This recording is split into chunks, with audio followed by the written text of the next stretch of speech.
Firman Tuhan diambil dari Mazmur pasalnya yang kedua ayat 1 sampai ke 12. Mengapa rusuh bangsa-bangsa, mengapa suku-suku bangsa perkara-perkara yang sia-sia? Raja-raja dunia bersiap-siap dan para pembesar bermufakat bersama-sama melawan Tuhan dan yang diurapinya. Marilah kita memutuskan belenggu-belenggu mereka dan membuang tali-tali mereka daripada kita. Dia yang bersemayam di surga tertawa.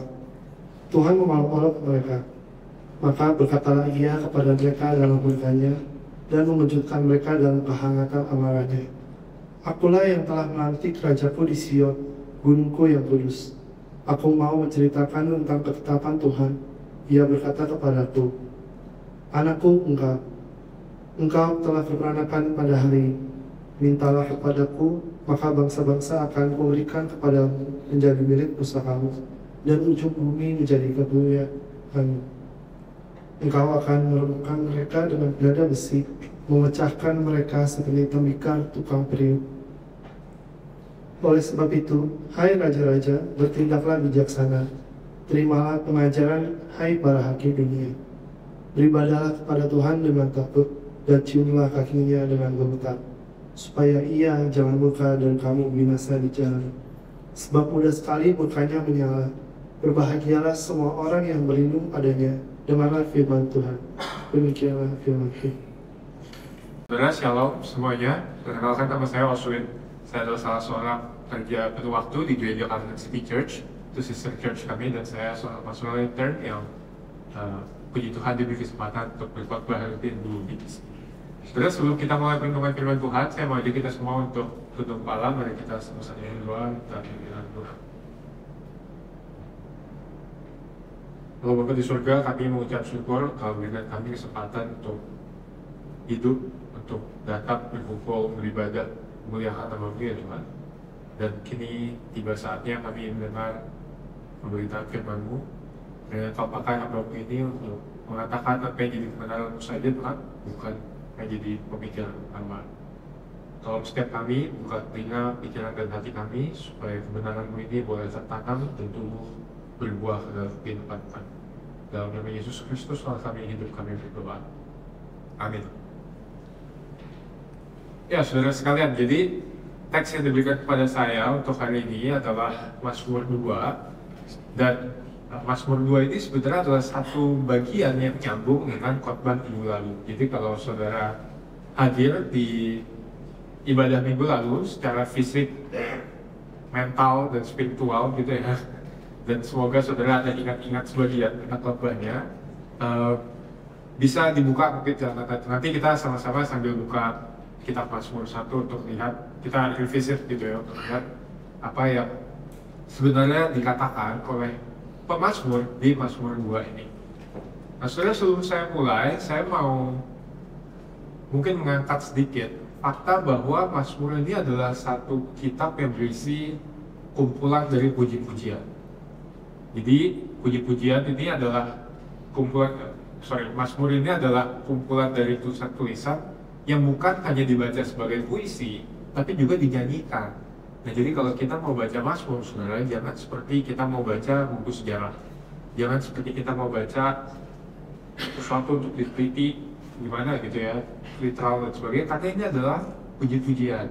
Ini adalah sebuah lagu. Jadi kita harus mengerti ini sebagaimana kita menyanyikan lagu.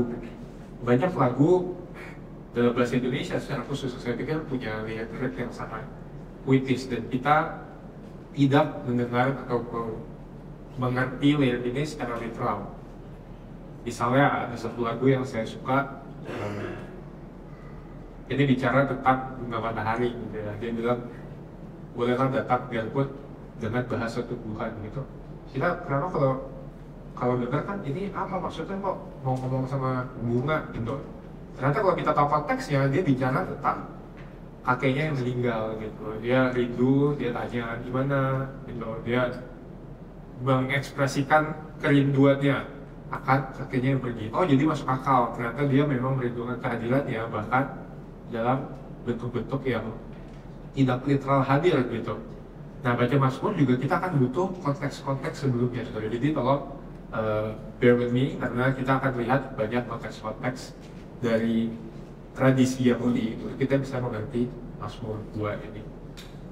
Nah, saudara, kalau saudara ingat minggu lalu kita bicara tentang Mazmur 1 di mana pemazmur ini memberikan perbandingan dari kehidupan orang yang berbahagia dengan orang yang fasik. Kita belajar bahwa ternyata kebalikan dari bahagia itu bukan sedih, kata Pak David ya. Ternyata kebalikannya hidup yang berbahagia adalah hidup orang fasik. Artinya apa? Orang yang tidak hidup dalam penyertaan Tuhan. Bisa nggak orang yang perasaannya sedih, tapi Tuhan bilang hidupnya berbahagia? Bisa gitu. Kalau dia hidup dalam penyertaan Tuhan.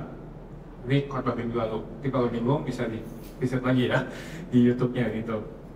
Nah, tapi saudara, tadi gini. Kalau kita lihat Mazmur 2 sekarang, ayat pertamanya, Mazmur ini menunjukkan kebingungannya. Mazmur ini dimulai dengan sebuah pertanyaan. Mengapa rusuk bangsa-bangsa, mengapa suku-suku bangsa perkara yang sia-sia? Ini adalah satu pertanyaan yang ditujukan pada kondisi dunia yang menurut pemazmur ini aneh. Karena pemazmur tahu bahwa dunia sudah tahu, sudah dikasih tahu di Mazmur sebelumnya. Kunci dari kehidupan yang berbahagia, kunci dari kehidupan yang damai adalah untuk tunduk kepada Tuhan. Udah jelas. Tapi kenapa orang-orang, bahkan umat Allah sekalipun, tidak memilih jalan itu? Itu yang dibingungkan oleh Mazmur yang kedua ini. Kenapa orang-orang memilih mencari kebahagiaan di luar daripada apa yang Tuhan tawarkan, padahal mereka tahu itu adalah hal yang sia-sia. Nah, saudara, kalau pemazmur di zaman itu bingung, sebenarnya kita juga harus concern dengan pertanyaan ini. Apakah sebenarnya pertanyaan ini bisa ditanyakan di dunia kita masa sekarang? Atau lebih penting lagi, apakah pertanyaan ini bisa ditanyakan kepada setiap kita di sini? Ketika kita mencari hidup yang bahagia, ketika kita tahu nih apa yang benar dan harus dilakukan, apakah kita sungguh sudah melakukannya dengan benar? Atau jangan-jangan seperti orang fasik, kita hanya mencari perasaan-perasaan bahagia yang seperti sekam ditiup angin, yang akan hilang begitu saja. Jangan-jangan saudara, ketika kita merasa di hidup kita ada satu hal yang kurang, ada kebahagiaan yang not quite there, ada kebahagiaan yang tidak utuh. Itu bukan karena sekadar dunia sudah rusak, tapi jangan-jangan ini adalah karena kita melandaskan kebahagiaan kita pada landasan yang sama seperti orang fasik. Itu berlaku untuk setiap kita ya saudara, baik orang yang dari dunia ataupun umat Allah yang ada di gereja. Jadi dari teks ini saya mau ajak kita untuk sama-sama melihat bahwa pemazmur menunjukkan ada 3 hal yang perlu kita mengerti supaya kita jangan hidup seperti orang fasik, supaya kita bisa mengerti dan mengalami kebahagiaan yang Tuhan janjikan bagi setiap orang yang mau mengikut Dia. Ada 3 hal dari teks ini saudara. Yang pertama ada ketidaktundukan manusia kepada Allah. Yang kedua itu, ini satu kalimat ya, lahir dari ketidakkenalan akan Allah yang kasih dan kuasanya tidak terbatas. Jadi kenapa orang bisa hidup fasik walaupun mereka mencari kebahagiaan juga? Itu karena ketidaktundukan manusia kepada Allah yang lahir dari ketidakkenalan akan Allah yang kasih dan kuasanya tidak terbatas. Hal itu mungkin kedengaran agak bingung, tapi sambil kita belajar di teks ini semoga semuanya jadi semakin jelas ya saudara. Mari kita masuk ke poin yang pertama tentang ketidaktundukan manusia kepada Allah.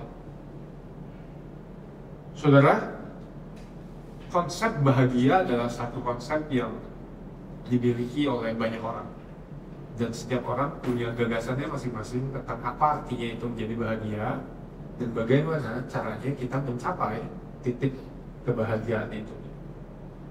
Tapi dari Mazmur sebelumnya kita belajar bahwa walaupun semua orang mencari bahagia, ada yang jadi pembeda antara orang yang mencari kebahagiaan di dalam Tuhan dan orang yang mencari kebahagiaan yang di luar Tuhan, atau yang disebut orang fasik. Yang menjadi pembeda itu bukan dari sekadar pengalaman mereka, bukan dari sekedar cara mereka, tapi lebih penting adalah landasan dari kebahagiaan mereka. Tuhan bilang bahwa landasan dari kebahagiaan yang sejati adalah penyertaan di dalam namanya, penyertaan di dalam Dia, gitu ya. Kalau kita mau tunduk dan berteduh di dalam Tuhan. Tapi di sini kita bisa lihat penulis Mazmur 2 ini bingung karena orang-orang seperti tadi saya sebut masih tidak mau menyerahkan diri mereka kepada Tuhan. Saya mau ajak kita untuk lihat penyebabnya, kenapa orang-orang tidak mau menyerahkan diri kepada Tuhan ya.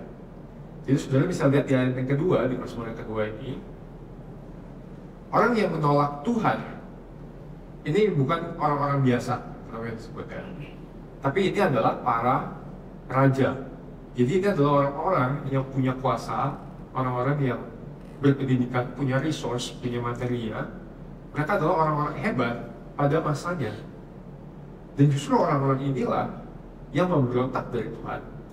Dan yang menarik lagi disebut ada satu tokoh yang disebut oleh Mazmur, yaitu yang diurapinya. Yang diurapinya ini mungkin kalau dalam bahasa Indonesia kita bingung katanya ini satu frasa.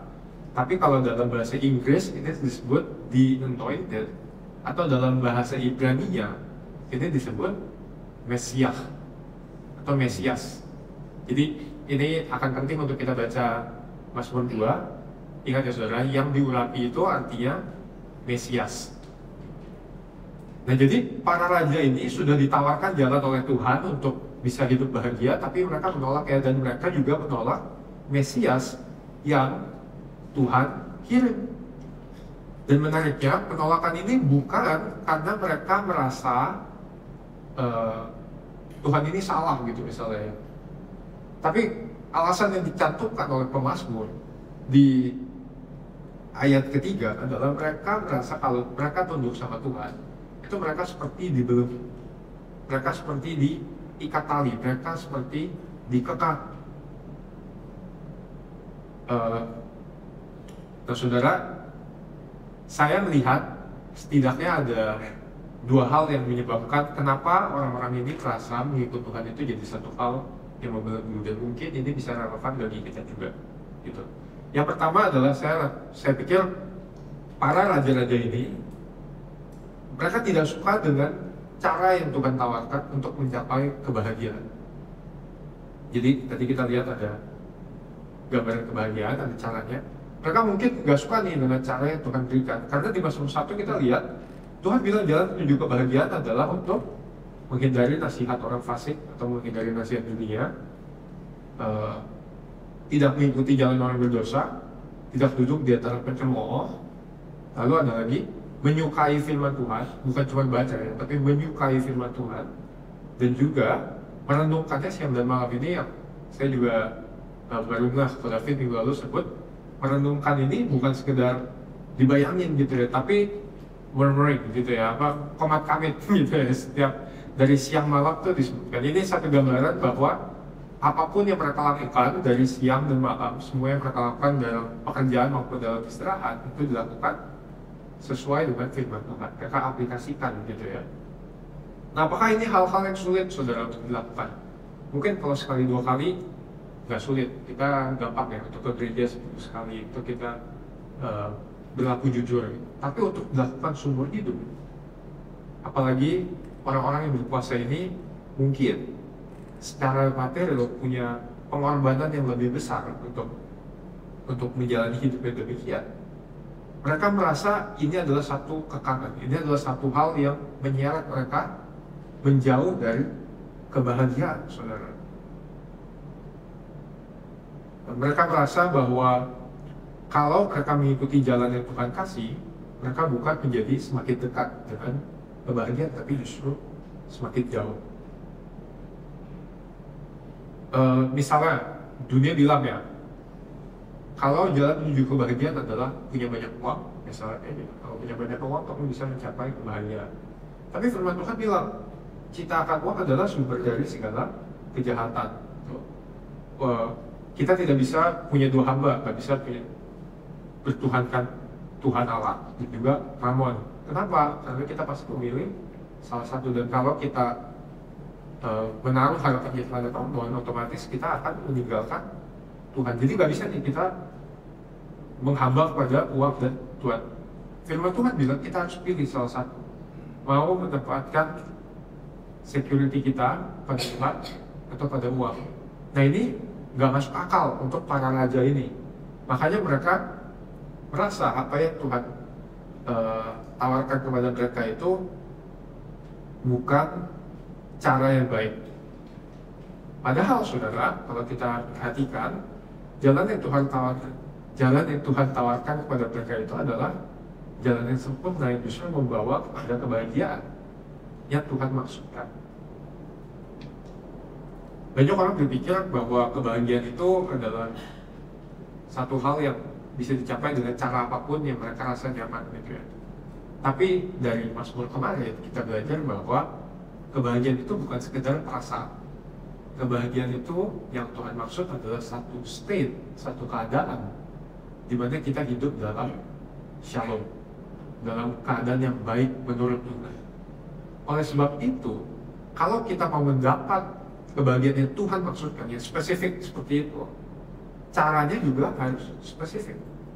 Kalau kita coba pakai cara yang lain, mungkin kita merasa kita bisa dapat kebahagiaan, tapi kita akan dapat satu kebahagiaan yang berbeda, saudara. Misalnya gini, jadi dulu waktu di sekolah ya, waktu SMA, saya senang sekali karena akhirnya kita boleh bawa kalkulator ke sekolah. Karena dulu kan kalau matematika malas banget gitu ya. Tapi kabar buruknya adalah justru kalkulatornya nggak boleh dipakai di pelajaran matematika gitu. Kalkulatornya boleh dipakai di pelajaran fisika dulu saya. Nah, saya tuh mikir kenapa ya dulu pelajaran matematika justru nggak boleh pakai kalkulator, tapi fisika malah boleh. Ternyata setelah saya ikutin kelasnya, saya baru sadar bahwa karena memang tujuan dari kelasnya berbeda, apa yang mau diberikan kepada saya dari setiap kelas itu berbeda. Di kelas matematika kita semua dilatih untuk bisa berpikir, menyelesaikan masalah, dan punya kemampuan untuk berhitung.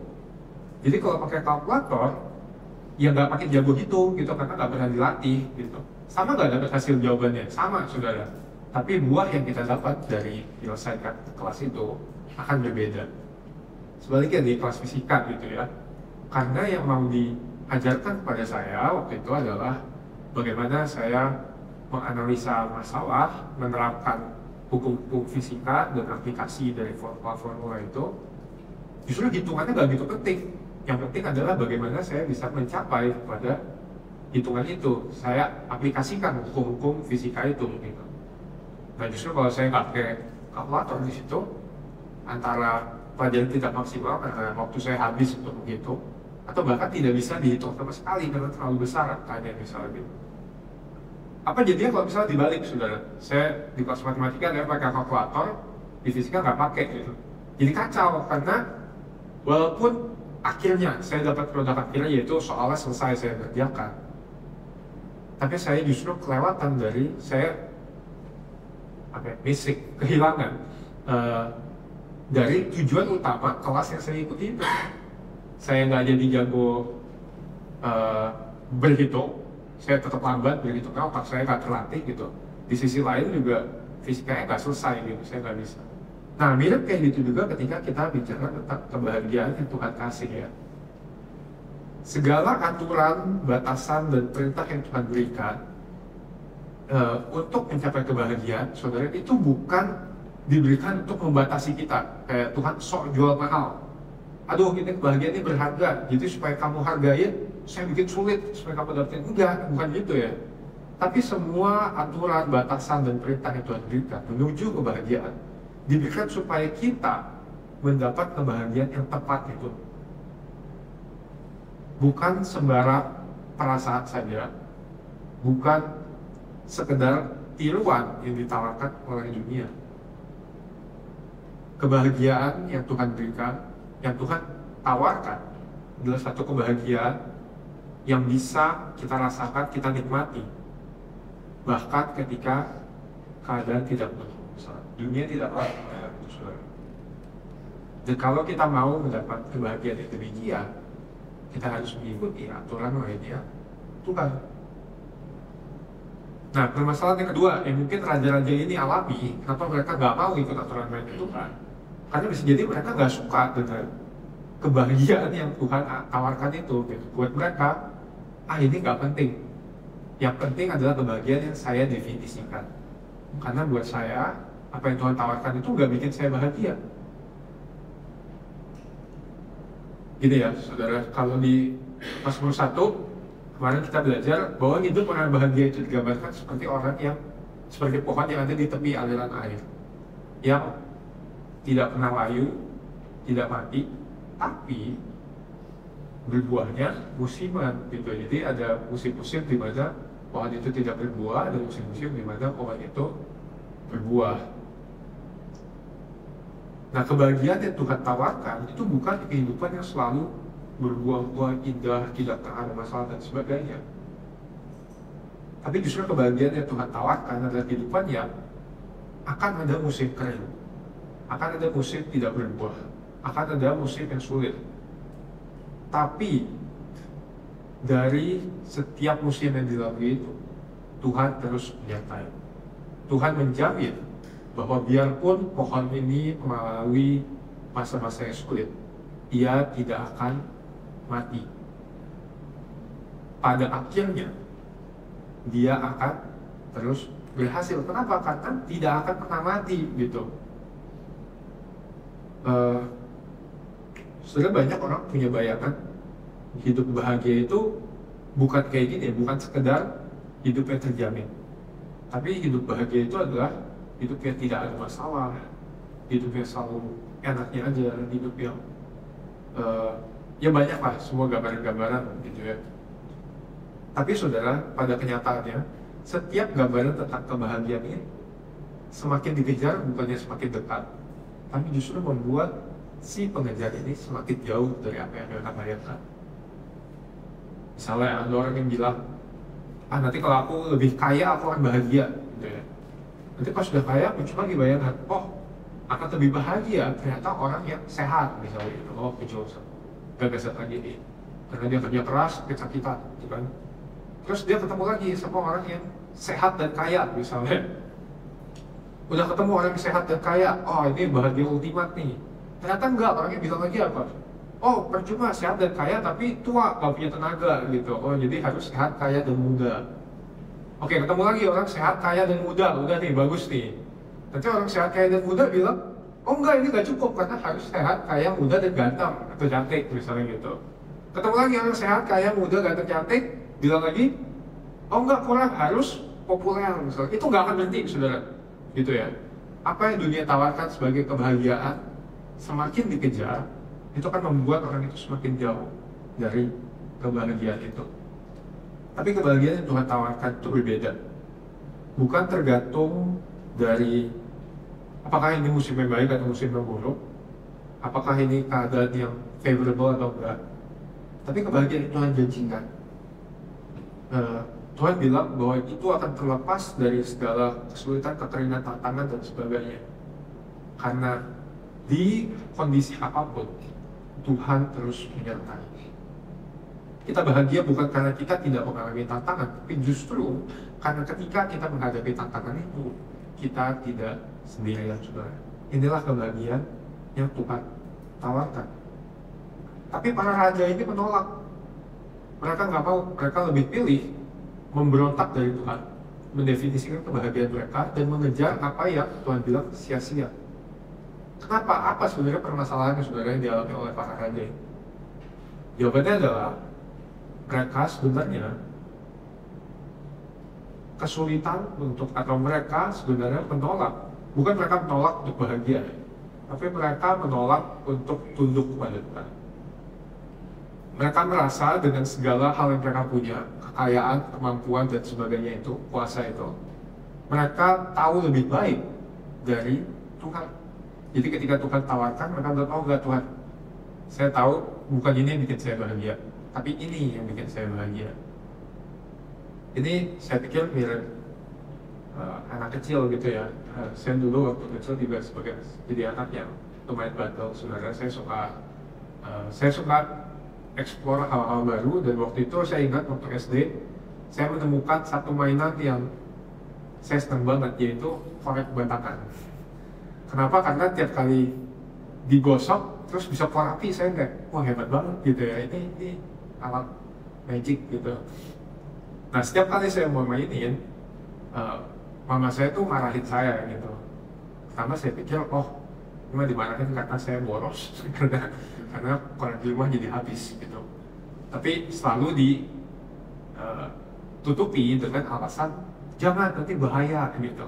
Saya nggak percaya saudara waktu itu ya, karena saya pikir gitu mah ya udahlah. Saya apalagi begitu saya tahu korek batangan itu ternyata murah satu kotaknya gitu ya, ternyata dengan uang jajan saya bisa beli gitu. Jadi saya mainin terus sampai satu kali, ini saya ingat betul ya, dan masih ada tandanya di tangan saya gitu, karena waktu saya nyalain itu lucu banget, ujungnya itu patah dan jatuh di tangan saya gitu. Terus pas jatuh tangan saya dia baru nyala gitu ya, jadi tangan saya ada luka bakar kecil gitu.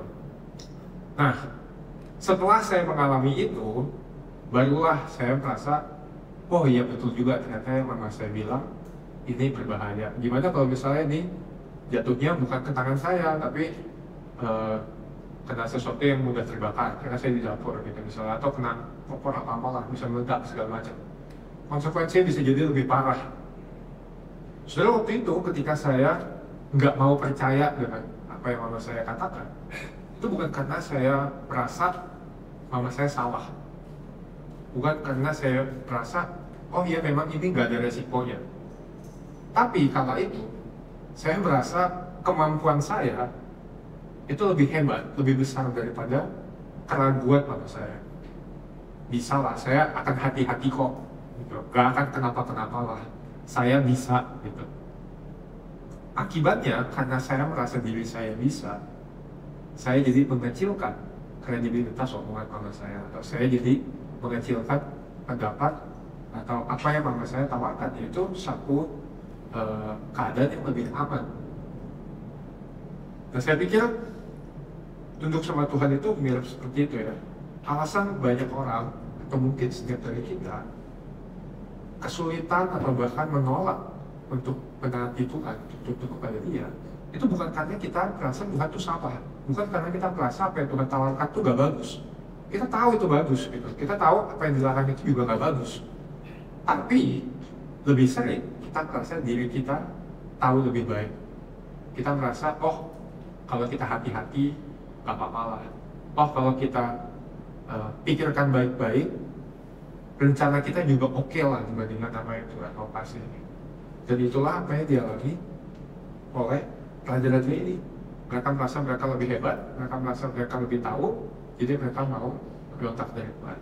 Lalu apa solusinya? Bagaimana caranya supaya orang-orang ini, atau bahkan setiap dari kita, bisa tunduk sama Tuhan, saudara?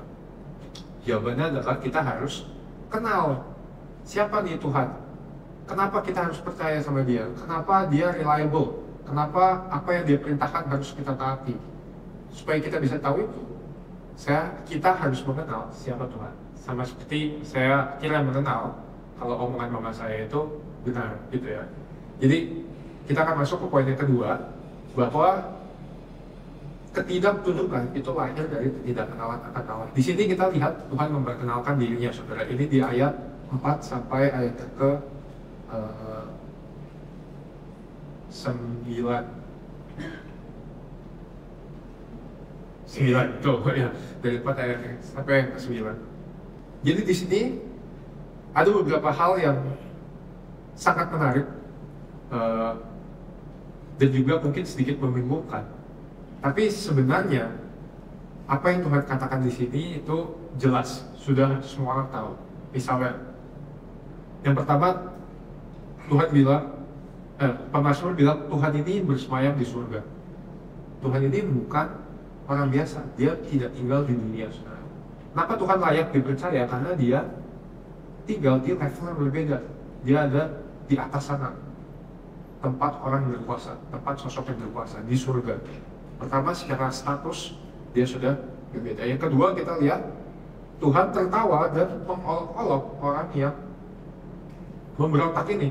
Nah, ini mengolok-olok ini dalam terjemahan bahasa Indonesia mungkin kelihatannya kayak Tuhan pisang banget ya, kenapa dia bully ini orang-orang gitu di ledek-ledek gitu. Tapi sebenarnya dalam bahasa Inggris yang mungkin lebih jelas, God ridicules them. Jadi Tuhan ini yang quote-unquote meledek ya, tapi bukan karena Tuhan ini jahil gitu. Tapi ini adalah satu ekspresi, satu display sebagaimana jauhnya kekuatan Tuhan dan kekuatan para raja ini. Saya pernah lihat teman saya punya anak batita gitu ya, yang minta, saya lupa minta permen atau es krim gitu, gak dikasih, terus ya, papanya dipukul-pukul gitu ya. Papanya dipukul-pukul, apa yang dilakukan papanya? Balas gitu, enggak, sudah gak dibalas ya.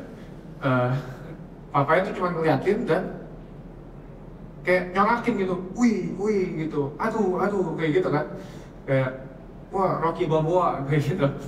Nah itu, dan kalaupun papanya bilang aduh sakit gitu, itu kayak ngeledek doang gitu. Tujuannya apa? Apakah untuk menjatuhkan mental anaknya gitu? Bukan ya, tapi karena memang begitu besar perbedaan kekuatan orang dewasa dan anak 3 tahun ini, sampai pemberontakan yang dilakukan oleh anak ini tuh saking nggak ngefeknya kayak bercanda sebenarnya gitu ya. Nah Tuhan tuh ketika dicatat Tuhan mengolok-olok, ini satu display bahwa Tuhan adalah sosok yang begitu besar, begitu berkuasa. Apa yang dilakukan oleh para raja sekalipun untuk memberontak bukan apa-apa bagi dia.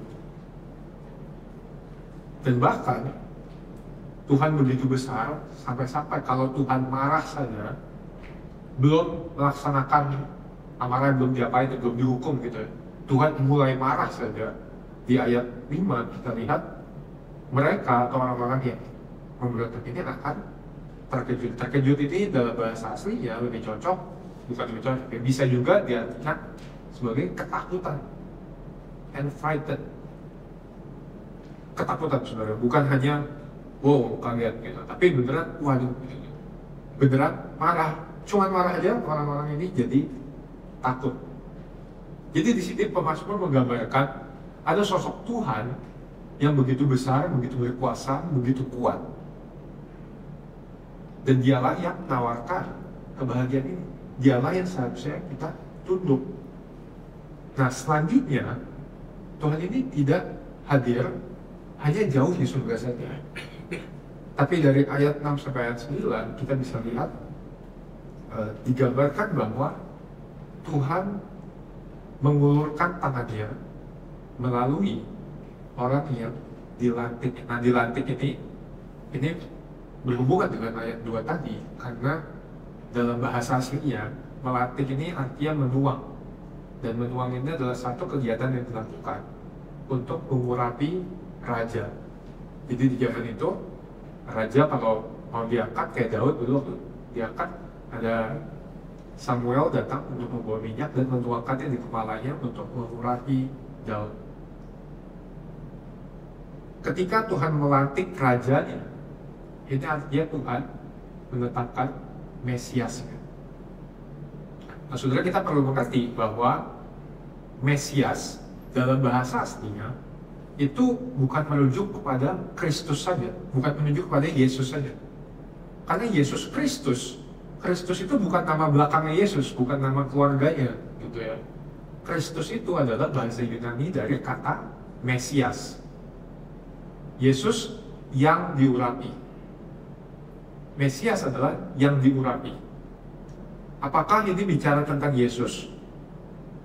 Nanti spoilernya iya gitu ya, tapi sekarangnya belum gitu. Kenapa? Karena kita lihat yang ngomong, siapa nih yang lagi diurapin? Si pemazmur ini. Ternyata pemazmur ini digambarkan, si penulis mazmur ini sebagai Mesias yang diurapi. Ya, dia berkata kepadaku, pemazmur, anakku engkau telah kuperanakan pada hari ini. Gitu, jadi ada konsep Mesias, yaitu agen manusia yang Tuhan pakai untuk bekerja di ciptaannya.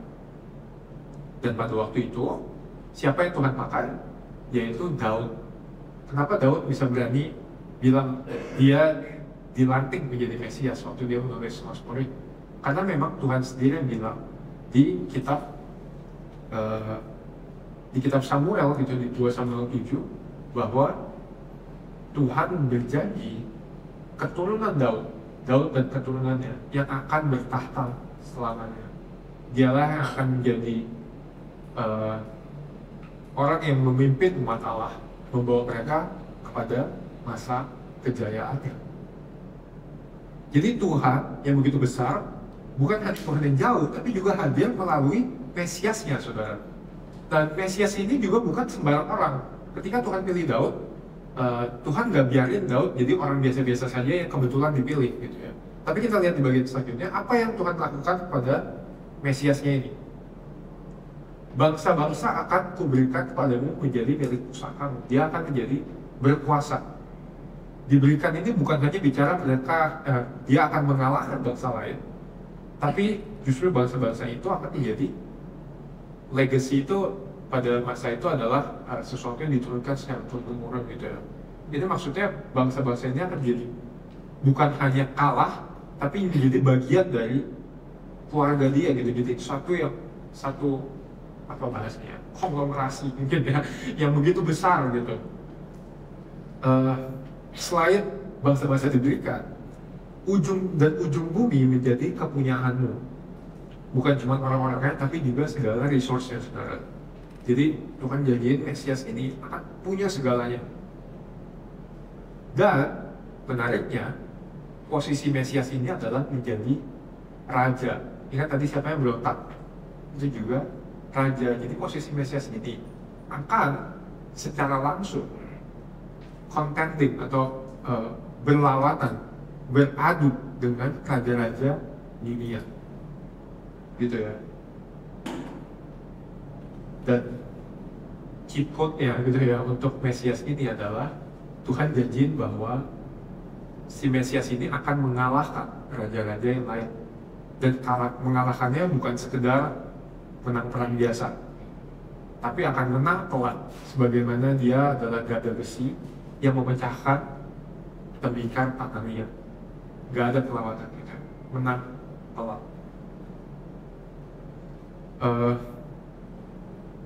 Saudara, ini adalah satu gambar yang penting untuk kita mengerti gitu ya, karena kita bisa melihat bagaimana Tuhan mau melibatkan manusia untuk menjangkau manusia. Jadi bisa jadi Allah hadir di sekeliling kita, dalam kehidupan kita, jauh lebih dekat dari apa yang mungkin kita bayangkan. Ketika kita berpikir kehadiran Tuhan itu dibatasi pada keajaiban misalnya, dibatasi pada hal-hal yang kita anggap baik saja. Kehadiran Tuhan itu, atau Tuhan hanya bekerja ketika doa kita dijawab sesuai apa yang kita minta. Tapi kenyataannya, Mesias yang Tuhan datangkan itu hadir di sekeliling kita sebagai sosok yang tidak pernah kita duga-duga. Mesias yang Tuhan kirimkan hadir dalam bentuk yang tidak pernah kita kira.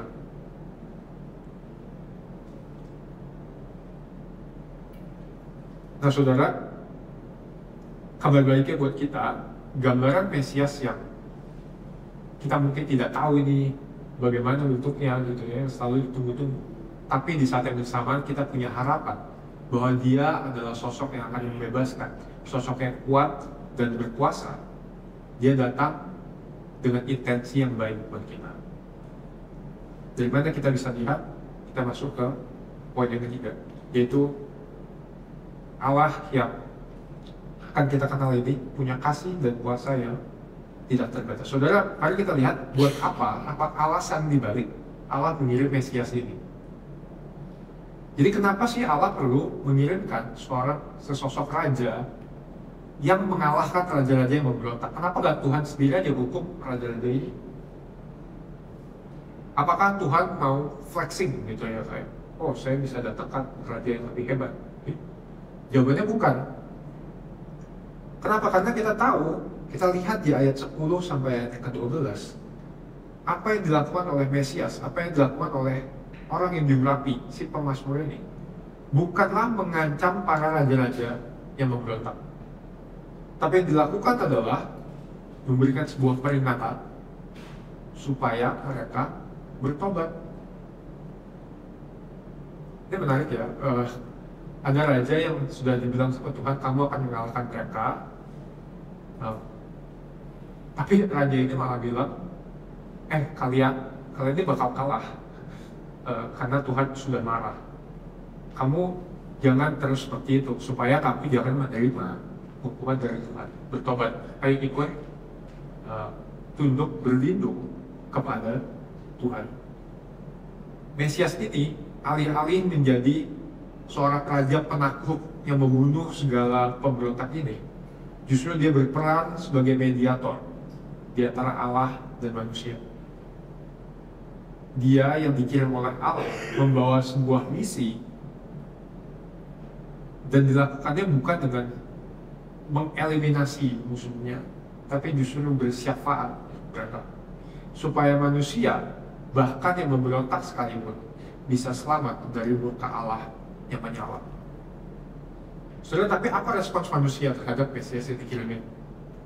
Kita tahu kitab Mazmur ini ditulis oleh Daud, yang artinya setelah ditulis ini Israel punya masa sejarahnya panjang gitu ya. Apa yang terjadi dengan bangsa Israel? Apakah mereka hidup adem ayem, taat sama Tuhan dan hidup bahagia selamanya? Enggak. Justru setelah diberi peringatan seperti ini, kita lihat sejarah bangsa Israel ya naik turun, tetap mencari kebahagiaan sesuai dengan definisi mereka sendiri. Mereka menjauh dari Tuhan, bukan sekali, bukan dua kali, tapi berulang-ulang kali. Dan bahkan kita tahu salah satu penyebab terbesar kenapa bangsa Israel berpaling dari Allah justru karena raja keturunan Daud. Ketika Salomo memerintah, apa yang terjadi? Bangsa Israel pecah jadi dua. Setelah itu apakah raja-rajanya baik? Gak. Salah satu bangsa yang pecah itu malah berasimilasi, melanggar perintah Tuhan, dan kehilangan identitasnya sebagai umat Allah. Yang satu lagi, lumayan ada raja-raja yang baik, tapi mayoritas raja-raja ini justru menyembah berhala. Manusia bukan cuma yang dipanggil oleh Mesias Tuhan, tapi justru yang bahkan yang dipakai oleh Tuhan juga merupakan orang-orang berdosa, orang-orang yang gagal. Tidak ada keturunan Daud yang berhasil memenuhi peran Mesias itu untuk membawa umat Allah pulang kepadanya. Sampai ada satu titik di mana di Alkitab Mazmur 2 ini dikumandangkan lagi, saudara. Di ayat 6 ada satu frase yang mungkin kita familiar. Di ayat 7 Tuhan berkata, anakku engkau. Kapan ketika Tuhan mengatakan itu lagi? Ketika Mesiasnya yang sejati itu diutus ke dunia. Ketika Yesus dibaptis masuk ke dalam pelayanan, Roh Kudus turun, langit terbuka dan Tuhan bilang, anakku, kamu padakulah aku berkenan. Dan Mesias yang satu ini berbeda dari keturunan Daud lainnya. Kenapa? Karena hanya melalui dia tugas Mesianik, tugas sang urapan Allah ini bisa terpenuhi. Umat Allah tidak lagi menjauh dan semakin menjauh dari Tuhan, tapi kini menjadi semakin dekat pada Tuhan. Kehadiran Yesus memampukan umat Allah untuk membuka matanya dari kefasikan, melihat betapa kecilnya diri mereka dan betapa mereka butuh Allah yang besar. Dan penyingkapan inilah yang menjadi kunci, saudara. Karena hanya ketika umat Allah bisa menyadari betapa kecilnya, betapa tidak mampunya diri mereka, dan betapa butuhnya mereka akan Allah, barulah mereka mau berlindung pada Allah yang menawarkan damai itu, Allah yang menawarkan kebahagiaan itu. Saudara, bagaimana dengan posisi kita hari ini? Pada zaman dulu, posisi Mesias telah diisi oleh keturunan Daud yang berdosa, dan ketika Yesus datang, tugas ini atau office ini telah disempurnakan sehingga fungsi Mesias bisa sungguh-sungguh mendatangkan umatnya kembali kepada Allah. Dan ketika Yesus sudah naik ke surga, saudara, posisi ini tidak dihapuskan. Posisi ini tetap hadir, walaupun bukan lagi diduduki oleh Kristus, melainkan diisi oleh tubuhnya, yaitu gereja Tuhan. Tuhan mau memanggil setiap umatnya untuk berpartisipasi dalam pekerjaannya, bukan hanya untuk menguduskan umatnya saja, tapi juga memanggil dunia yang memberontak kepadanya. Supaya apa? Supaya setiap orang, setiap ciptaan yang rusak oleh dosa boleh kembali hidup dalam shalom, dalam kebahagiaan yang Tuhan sediakan bagi mereka.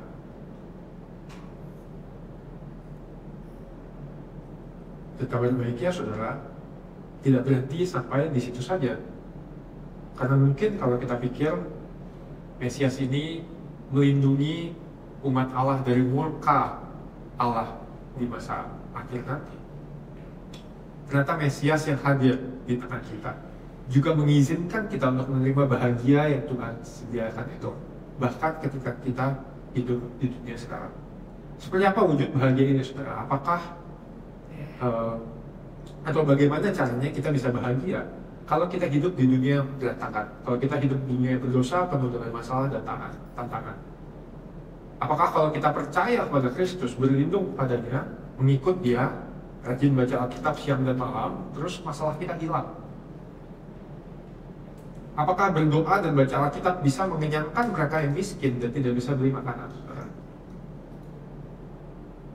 Jawabannya tentu tidak. Apakah kalau orang kelaparan jawabannya berdoa? Gitu? Bukan. Bukan itu bahagia yang Tuhan tawarkan. Tapi ini, saya pikir lebih baik saya jelaskan gambaran ini dengan satu cerita yang kita familiar, yaitu cerita kisah hidup Ayub. Saudara, ketika Ayub kehilangan semuanya, dia hidup menderita. Cuma satu hal yang dia pegang, Tuhan. Bahkan ketika istrinya, seorang yang seharusnya paling dekat dan mendukung dia, bilang, kutukilah Tuhanmu dan matilah. Apakah Ayub mengikutinya? Ayub tetap memilih untuk berpegang pada Tuhan. Sering kita dengar bahwa titik klimaks kisah Ayub adalah ketika semua kekayaan, kenikmatan, kejayaan hidupnya dikembalikan. Itu titik klimaksnya, ya. Itu happy ending gitu. Tapi buat saya, ketika saya melihat kisah Ayub, kok saya merasa justru karya Tuhan yang paling besar dalam kehidupan Ayub bukan segala kekayaan yang berlipat kali yang dibagikan, tapi justru dalam titik paling rendah kehidupan Ayub, ketika dia seperti mau mati, Tuhan tetap hadir bersama. Tuhan tidak mengizinkan Ayub jatuh tergeletak dan mati, tapi Tuhan terus menjaga dia sampai akhirnya Ayub bertahan dan bisa menikmati berkat lainnya yang dari Tuhan. Saudara, sama seperti tidak ada lagi harapan yang Ayub pegang untuk hidup selain daripada Tuhan. Tidak ada lagi harapan yang bisa kita pegang untuk hidup di dunia ini, saudara, selain daripada Yesus. Dunia menawarkan begitu banyak hal yang menjanjikan kebahagiaan. Dunia menawarkan begitu banyak bentuk kebahagiaan. Tapi pada akhirnya, percayalah, semua itu akan sia-sia. Satu-satunya yang kita punya adalah janji Kristus bahwa kita, orang-orang yang tidak layak untuk menerima bahagia, kita orang-orang yang layak untuk mati, justru dikasihinya. Kita justru menerima Mesias yang mati buat kita, supaya kita punya akses, supaya kita diizinkan untuk merasakan kebahagiaan yang Tuhan janjikan kepada kita. Bahkan ketika kondisi kehidupan kita tampaknya tidak mendukung. Tidak ada lagi yang bisa kita pegang, saudara, selain darah Kristus yang menghapuskan dosa kita. Saya harap Mazmur ini bisa menjadi pengingat buat kita bahwa Tuhan layak untuk kita percaya, bahwa tunduk kepada Tuhan, menyerahkan hidup kita secara utuh, tidak pernah sia-sia. Dan sebaliknya, seberapapun besar dan berharga yang dunia tawarkan, kalau kita pegang itu dan kita gantikan Tuhan dengan hal itu, semuanya akan sia-sia. Mari kita sama-sama tunduk kepala, kita berdoa.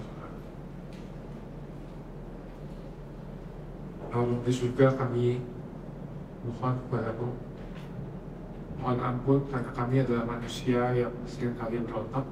Kami merasa kami tahu lebih baik, dan kami meletakkan harapan kami pada hal-hal yang bukan Kau, Tuhan. Tapi hari ini Kau mengingatkan kami, berikan kami kekuatan biar kami bisa tunduk padamu, mengikuti Taurat-Mu, menikmatinya, bahkan ketika dunia berkata itu hal yang bodoh, bahkan ketika kami sendiri pun merasa ini hal yang tidak kami mengerti. Ajar kami untuk bergantung penuh kepada Tuhan dalam setiap hal kehidupan kami. Dalam Yesus Kristus kami berdoa.